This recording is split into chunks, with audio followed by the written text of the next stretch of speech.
Press conference going. Thank you for coming, everybody, today. My name is Andrew Seelick. I'm the Executive Director of the Minnesota Voters Alliance, and I really appreciate everybody taking time out of their busy schedule to join us today.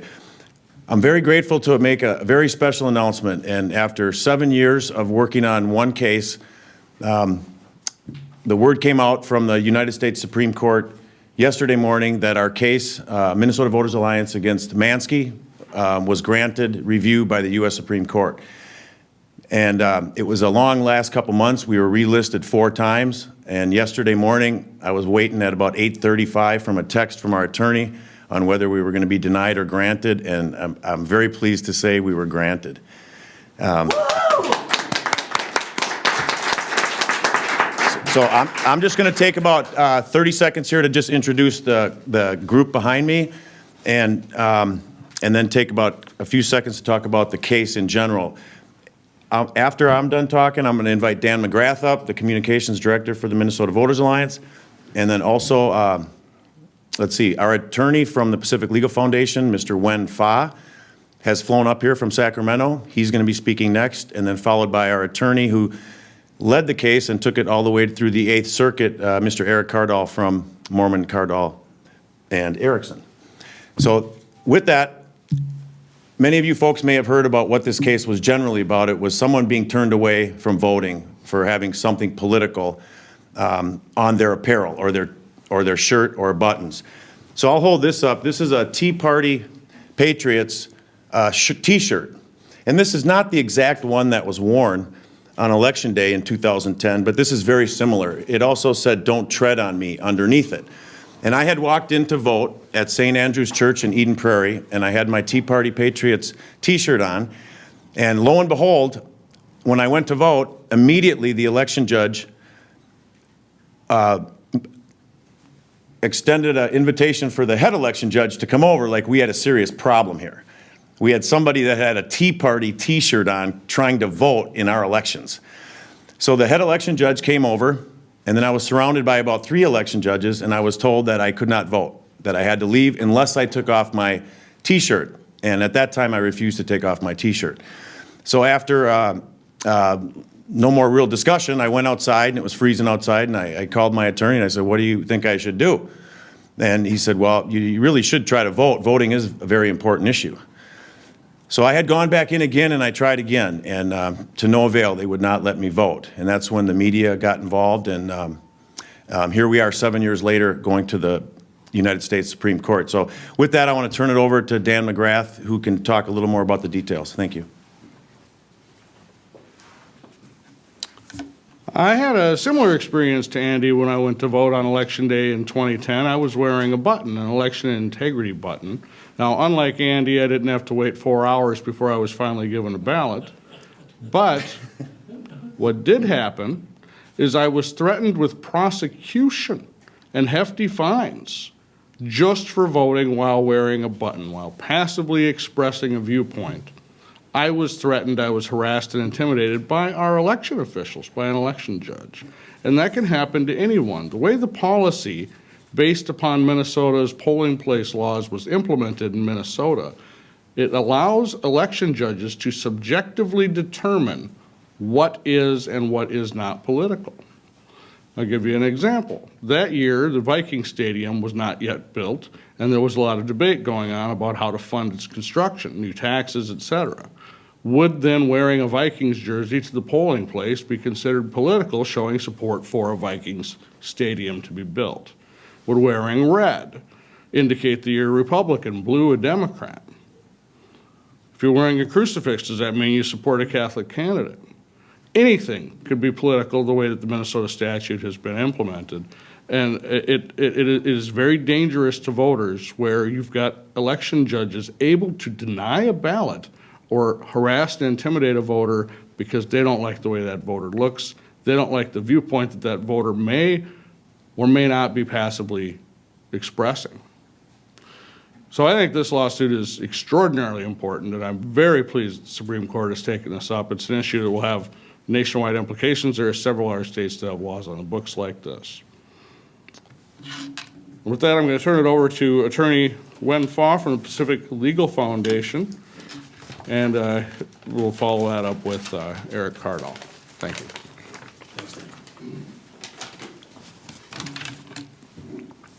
What a great week for the First Amendment. Yesterday, the Supreme Court of the United States granted our petition in Minnesota Voters Alliance versus Mansky. This is a huge case for the First Amendment rights of voters nationwide, regardless of whether they are conservative or liberal. This case has been going on for quite a while. Our clients, Minnesota Voters Alliance, Andy Seelick, and Sue Jeffers, filed a civil rights lawsuit. They filed a civil rights lawsuit because the state enacted a policy that bans voters from wearing any T-shirts, buttons, or badges that an election worker associates with any political viewpoint, even if it does not endorse a candidate. A few years ago, the government lawyers in this case told the Court of Appeals that the state's objective was to create a polling place in which, besides voting, no other type of expression was allowed. Folks, I hope we take them at their word. The Pacific Legal Foundation, a nonprofit organization with 11 appearances before the United States Supreme Court, before this one, along with local counsel Eric Cardall, are representing our clients as PLF represents all clients free of charge in their case before the Supreme Court. This case is being led by a brilliant, and I dare say even more handsome attorney standing before you today. And I say to you this, we're not just fighting for voters in Minnesota that want to wear a Tea Party shirt that say, "Don't tread on me," or "Liberty." We're fighting for small business owners in Tennessee who want to wear Chamber of Commerce T-shirts. We're fighting for union members in New York who want to wear AFL-CIO shirts. We're fighting for sportsmen in Texas who want to wear NRA shirts. And we're fighting for civil rights advocates in Vermont who want to wear shirts that say NAACP. We're fighting for you, no matter what your views, no matter where you live, for your First Amendment right to free speech. Many of you from the Minnesota Voters Alliance have been here ever since this case was filed 7 years ago, and we have to wait just a little bit longer. But I say to you that I know that justice can be slow. I know that justice can be evasive, but I hope you know this. Justice is coming. Thank you. It's difficult to follow the brilliant Wen Fa, but I want to say just a couple things about the organizations involved. And Susan, Dan, and Andy are, Minnesotans. And the Minnesota Voters Alliance is really a crown jewel in our culture here. I mean, it's amazing how the Minnesota Voters Alliance, over such a long period of time, has been so diligent in fighting for election integrity. And I know those journalists that have been around a long time, we've got to remember the battles over the photo ID, ballot question, and title. 2 losses for the Minnesota Secretary of State. You got to remember the writ of quo warranto issued by the Ramsey County District Court against the same Secretary of State, Mark Ritchie, for going online voter registration without statutory authority. 3 times Mark Ritchie lost, a serial violator of the law. They've also worked in the campaign finance area and have beat cities like Lino Lakes in not disclosing government spending on bond referenda. All these things the Minnesota Voters Alliance has done in a very authentic, open, and transparent way. The reason they're doing it is because they love Minnesotans. They love Minnesota, they love Minnesotans. It's homegrown, it's authentic. And for this organization, it's a huge step for the U.S. Supreme Court to recognize their work. Now I would hope that so would the Minnesota government and honor their input on election integrity so that our election laws can be improved and the procedures also improved. Thank you.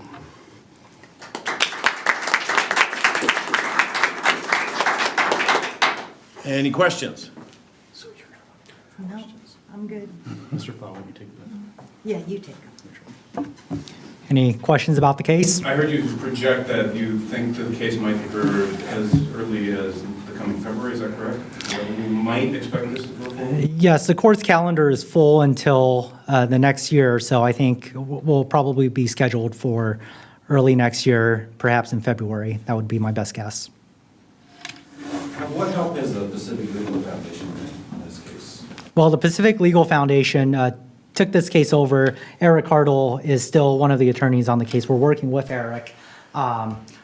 We worked with Eric on the cert petition, and we drafted the cert petition to the United States Supreme Court.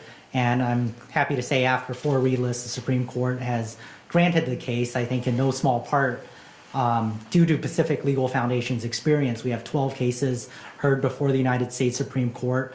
We've won most of our cases in the past, and we hope that will continue that record of success before the Supreme Court of the United States. Do you see any point to the policy that's in place now, or is it just a case of it having gone too far, or is the policy itself just flawed from the get-go?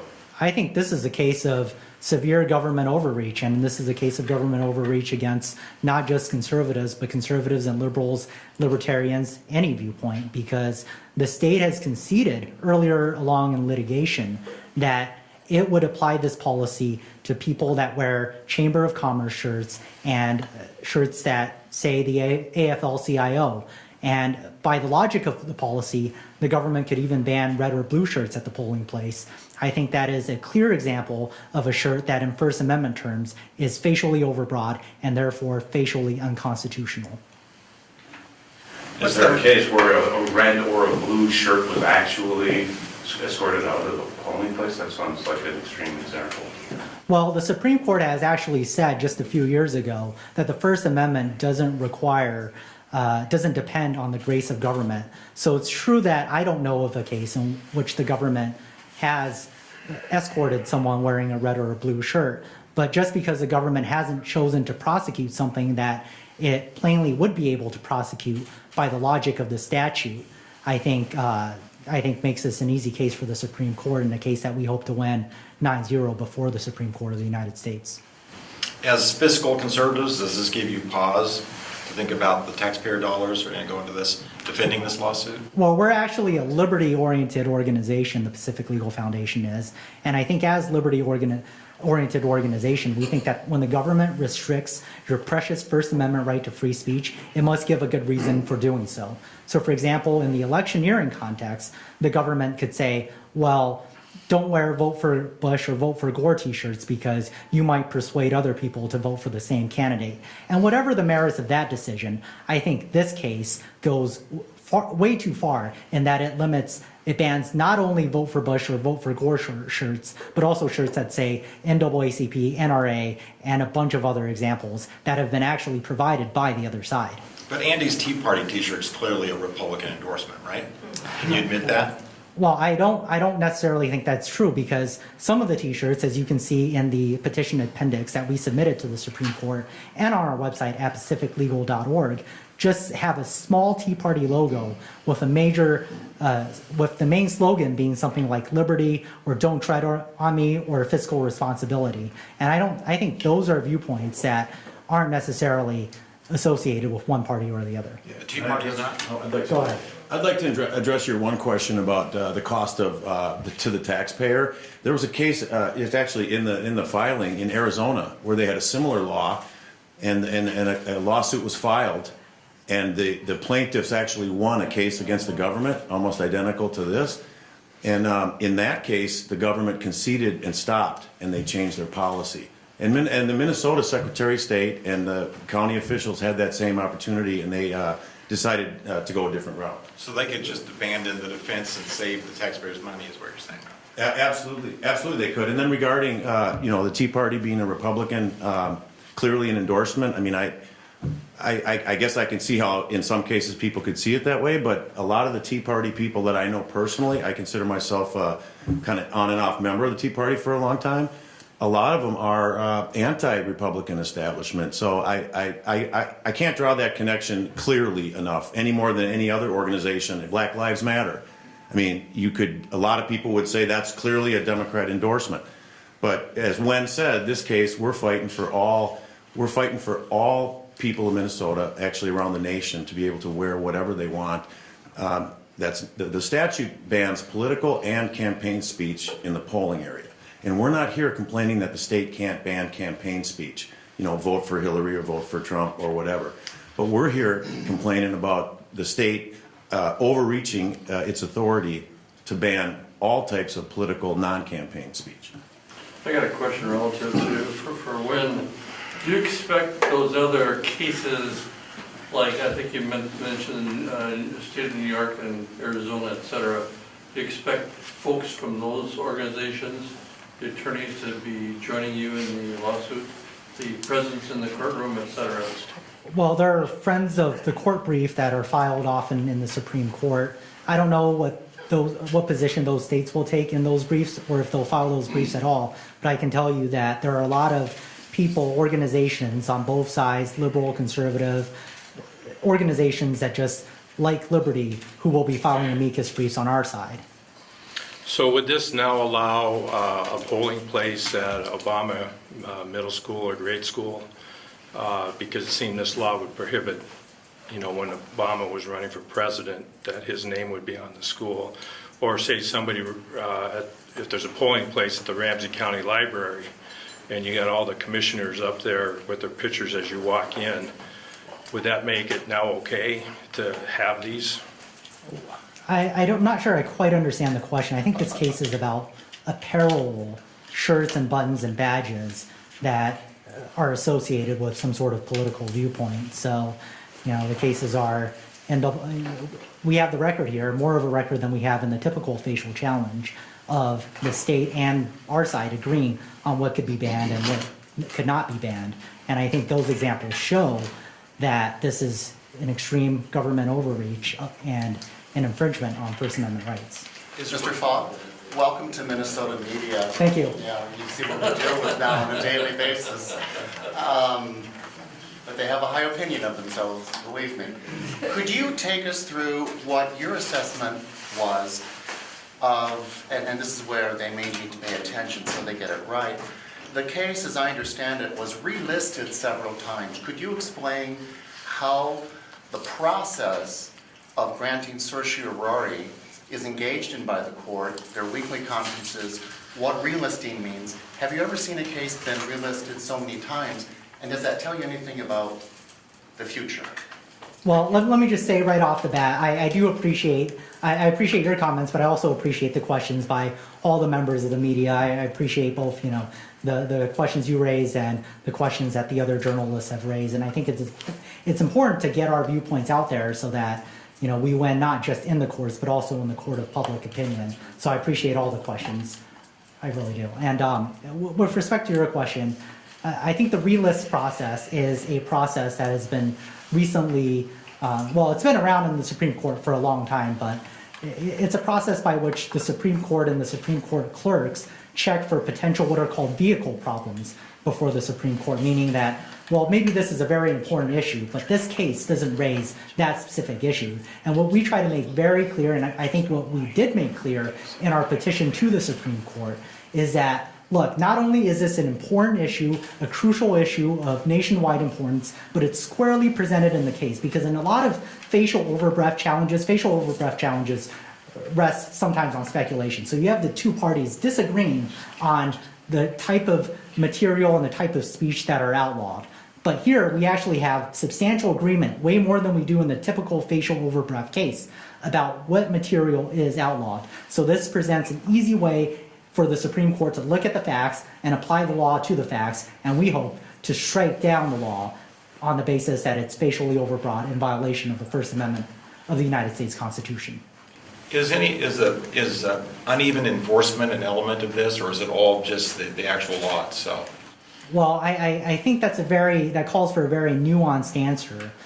In our challenge to in our petition to the United States Supreme Court, we're not alleging that the policy, there's a statewide policy of discriminating against one viewpoint or the other. But certainly a law that is this broad, that tells individual election judges to single out apparel that they view as political, calls, as the Supreme Court has said, calls for subjective enforcement in certain instances. For example, a conservative election judge may be more inclined to ticket people wearing liberal apparel and vice versa. So we do think that is indeed one concern of a facially overbroad statute, but it's not the only concern.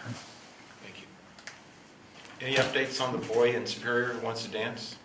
That's you'd have to call my colleagues Joshua Thompson and Anastasia Bowden. They're the attorneys on this case, but I think we'll have an update for you very soon on that case. Thanks. Thank you, everybody.